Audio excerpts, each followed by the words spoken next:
And we are now joined by the legendary Owen Roddy, who has so much going on now, including his first fighter has been signed to the UFC, Dean Barry. We're all very excited in Ireland about this. And of course, he's also been over to Portugal helping Conor McGregor prepare for Dustin Poirier, which everyone cannot wait for, man. An absolutely huge fight.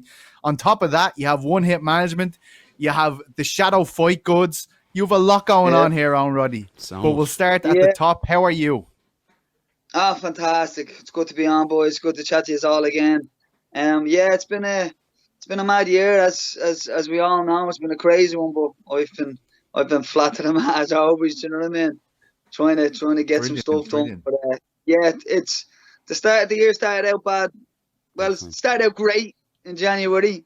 Went a, went a bit pear shaped then for a while, and then it's for me it's finishing off pretty Yeah. nice. So I'm happy. Yeah, I hope everyone else is kind of feeling the same way. That you know, there's a silver lining, and we're nearly there.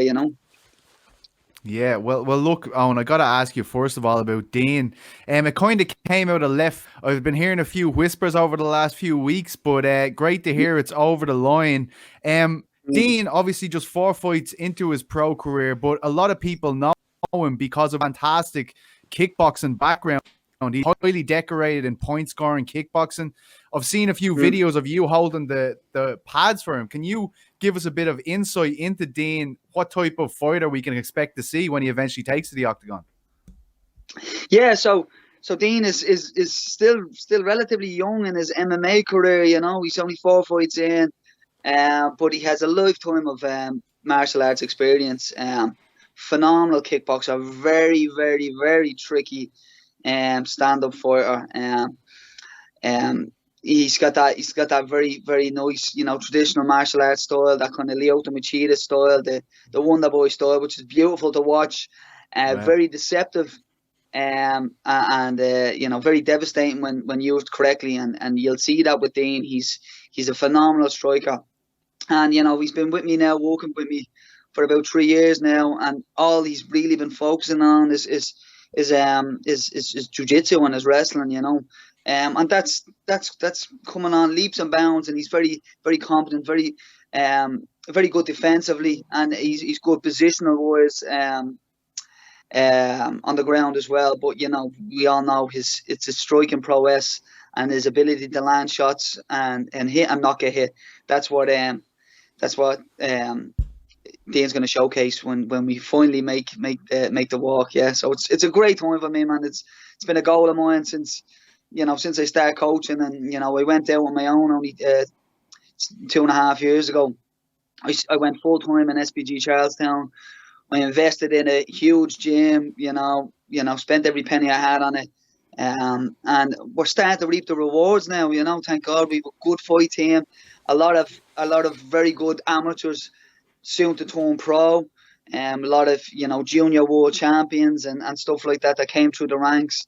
Amateur world champions. We've got people that's fought on Bellator, and the likes of Leah and young Ryan Curtis Absolutely, and yeah. all. The team is really grown, and Dean is at the breaking into the UFC for us now. So yeah, it's an exciting time for SPG Charlestown. Yeah, so I'm over the moon. Savage. As a head coach, Roddy, is there any reservation when it is, that early in the career when this call comes, which is absolutely amazing if you're Dean Barry, but is there a part of you that kind of says, maybe this is too early, or does his background in combat sports kind of give you confidence that he's ready to take that step already? Hmm. Yeah, I mean, when the UFC called you got to look. Yeah. Who's going to turn it? And you'd be mad in the head to turn it down. Yeah, and it's like, yeah, if Dean only had four MMA fights and now with that previous experience, yeah, I would be worried. But he's capable of competing on the world stage. The nerves don't get to him too much. Even in the MMA fights that he's had, he hadn't been nervous. He was nervous, but he was able to deal with the nerves. He was able to go in there and do what he does in the gym.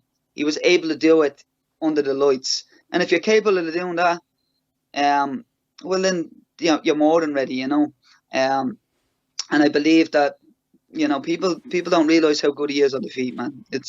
He's a very, very tricky fighter. So, you know, the right opponents, he can go very far. I'm very excited. He said he loves fighting. Any word on opponents or dates yet, Roddy, in terms of his debut? No, we'll can't. He knows something. He knows something. Yeah, it's gonna be good. If it all plans out, it's gonna be a good one anyway. Yeah, but we can't speak on that yet. I'm not allowed to say anything. Fortunately, Conor's card be a good one, maybe. After the interview, and we'll have a chat. Would that be ideal, Roddy, if it was the Conor fight that he was the debut on, just in terms of Irish eyes? If he has that glow from Conor, obviously, I think that would be perfect if it was to come together that way. I'm going to be working with Conor. I would rather I'm on a different show and you know, focus on let Dean do his thing and then let Conor do his thing. You know what I mean? It's just I'd rather them separate.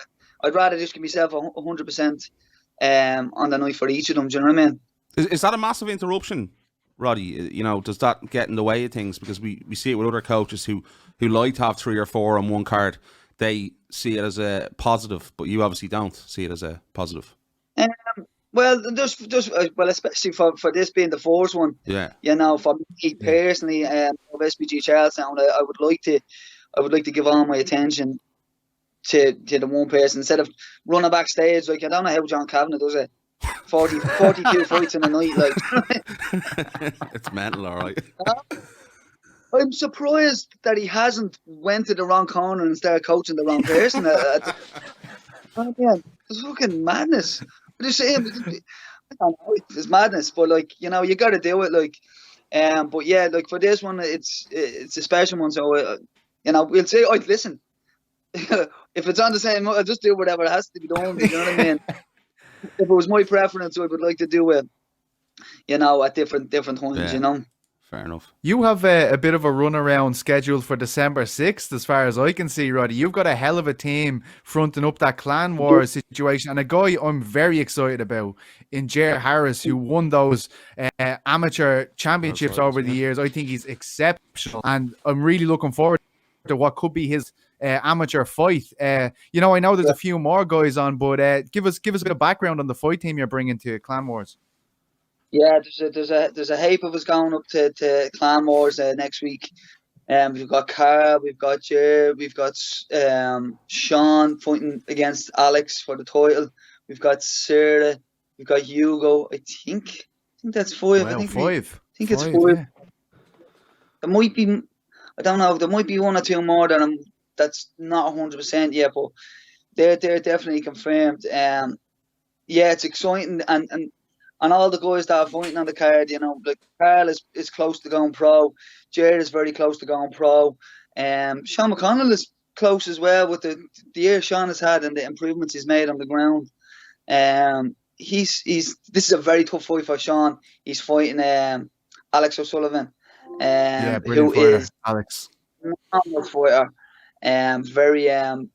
Very well rounded, tons of experience, but you know what? Like, as an amateur, why not take the opportunity to fight somebody that experienced and test? You know, I'm sure Alex is going to be Alex's last amateur fight as well. I think I might have seen Dean O'Stake, something like that.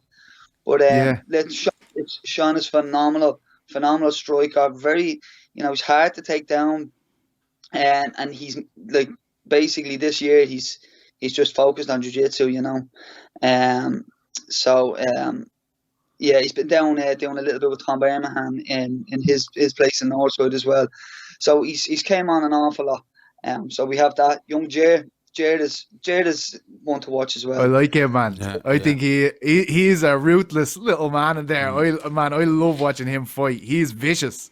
That is like I think he's the closest thing to Conor looking on the feet nearly, like at that stage of his career so early on. He looks unbelievable, and he has the attitude too, right? Yeah, I hate to let out the secret, but like Jared, I keep giving out the Jared, like you need to keep focusing on jiu-jitsu, like, you know, keep working on your jiu-jitsu now. And he's more submission wins than anyone in the gym.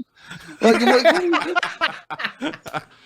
mad. It's madness. I'm like, he's like, what are you talking about, Alan? I'm like, more submission wins than anyone. I was like, Yeah, but Jay, that's not fair because you end up smacking somebody with a big shot and they panic and they fucking nearly want to get the net to get out of there. You know what I mean? But me, there has he's so powerful. He's a very creative striker. And he hits like a fucking middleweight. Like he really does. He really hits hard. For that weight. And yeah, he has mostly submission wins, but it's down to him smacking people hard, rocking them, and then they panic and they try and take him down. He ends up guillotining them or subbing them. Do you know what I mean? So yeah, him, Carl, and then we've Hugo as well, and we've Serda. Serda is an IMAF world champion as well. Exceptional, yeah. He's making a debut. Hugo he's a world champion in jiu-jitsu, a brown belt. He's a world champion, I think, or European champion at purple belt. He's phenomenal on the ground. Another very, very tricky grappler. And his striking has came on an awful lot as well. Very, very proficient striking as well. He's making his debut. So Carl Reardon, another one they're all just fucking, they're all killers. And I'm just, I'm delighted now that they're to get to a position where we can unleash them and get them onto the pro scene and start turning out some wins and start making those big shows. It's exciting Man, times. it's amazing. It's amazing how much you have going on. How do you manage to balance all this with your Fight Goods, Shadow Fight Goods, I believe it's called, and the management company, One Hit? I mean, this is a lot of plates to keep spinning. Does it ever get overwhelming for you? Yeah, it does. Sometimes I'd be fucking sitting in my room having an anxiety. Phone hopping and all, yeah. Yeah, I wake up at 4 o'clock in the morning thinking, shit, man, I've loads of stuff to do. Shouldn't be sleeping, But I just do it. Like, obviously, Shadow Fight Goods, my business partner, Raf, he does a lot of the stuff over in the States, and we're turning out like we're working very hard to get a first line of boxing gloves, like high-end boxing gloves out, and they should be out hopefully by the end of the year or maybe early next year. But we're doing some good things, like some nice little details and some adjustments. Everything we do with Shadow Fight Goods is going to be we're going to try to improve on what's out there already. So we've got a lot of innovation on the gloves. We've released our hybrid hand wraps, which are, they act like gauze and tape. So they're kind of an improvement on your traditional hand wrap, kind of to mimic the gauze and tape that a professional cut man would do.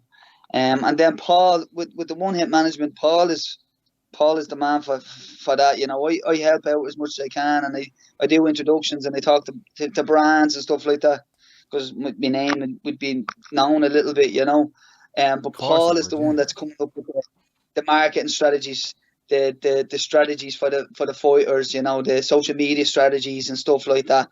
And then he talks to the brands after I do the intro, and he gets things going with them.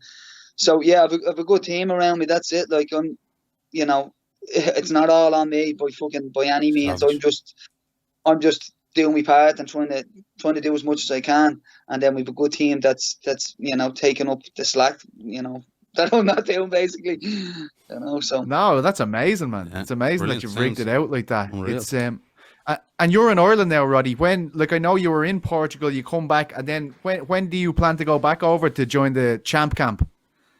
Yeah, we'll have to talk to the boys, but probably soon. Yeah, probably soon, back out for another bit, and then we'll see what happens. Where we go from here, where we finish the camp. It's still all up in the air, but it's like the Avengers assemble. So as soon as we get the nod, like, we're out there. Like, I've been out there. Conor's looking phenomenal, and the team is out there now at the moment. I think they're on it. They're starting an active rest week or so, so they'll do that, and then back in over there as well. So everything's going good, man. As I said, I had a great start to the year. I had a very, very bad middle, like from March onwards. I had a really tough time, with the gym closing. My ma passed. It was heavy, you know what I mean, and now things are looking up again. So. It's a roller coaster, but it's a fun one, How good is he looking? You said he looked phenomenal. Give us the lowdown. How good? Because he looks exceptional in the videos that's coming out, and I can't wait to see him back at 55 as well, man. Yeah. A division where we all thought was going to be his best, and after the Alvarez performance, it looked that way. But of course, Mayweather, you can't turn that down. But back at 55 now, tell us what you're expecting in January. Yeah, fucking a killer. Honest to God, just a stone cold killer, man. He's just one. He's like coming off the Cerrone camp. He was in great form. He was motivated. He was in a good place. And then he wanted to go on this run throughout the year, and COVID messed it all up for everybody. But he didn't stop training. You know, he hasn't stopped. He's been very active, working all areas of mixed martial arts, and you can see that now. He's in the best shapes I've ever seen him in my entire life. You know, the Doc and Colin have been just working tirelessly, and Tristan Kennedy with the nutrition. He's like a very, very finely tuned machine, and you can see it, man. I was just looking at certain things, like, you know, when he's doing his cardio, his heart rate, and how quickly it comes up and back down into the green zone. And it's just where if I do any sort of strength conditioning and cardio, my heart basically stops or goes up to like 400 beats, and then, you know, he faints or whatever. Like, where he's just everything's just so precise. And then when it comes to you know, his grappling, his wrestling, we all know his striking is phenomenal as well. So he looks phenomenal, and he's in a good place. He's in a happy place, you know. So I just can't wait. Good see him stuff. do it again.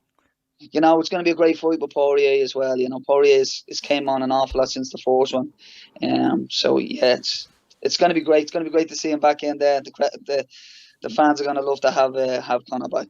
And obviously that performance against Poirier was unbelievable. It was savage. It was devastating. We saw the innovation from Conor.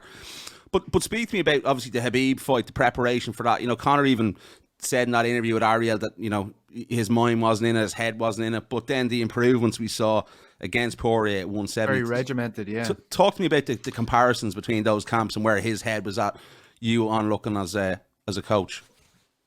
Yeah, like, I think Poirier has improved an awful lot since that first fight. I think Conor has improved, you know, more since then as well, you know.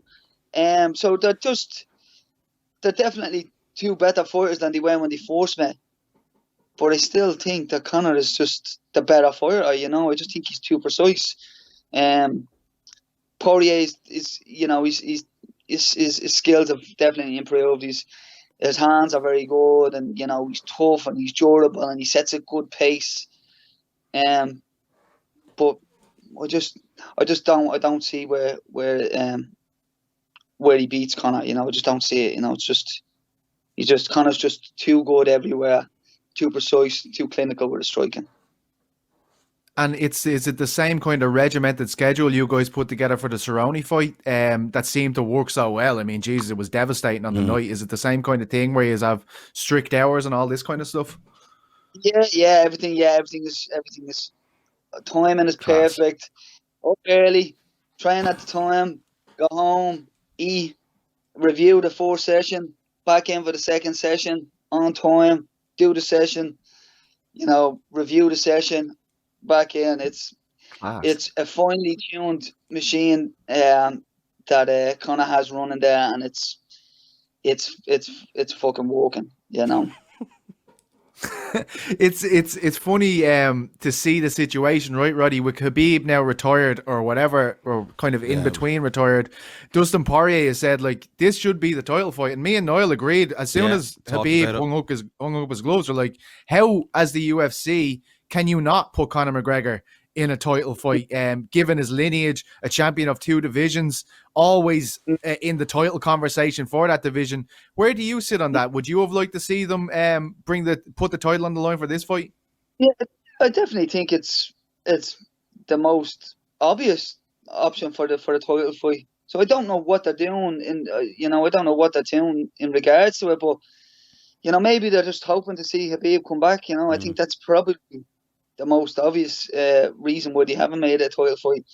especially with the fact that Gaethje, was the interim champion. He lost to Khabib, but Dustin has a win over Gaethje, and Conor has a win over Dustin, and do you know what I mean?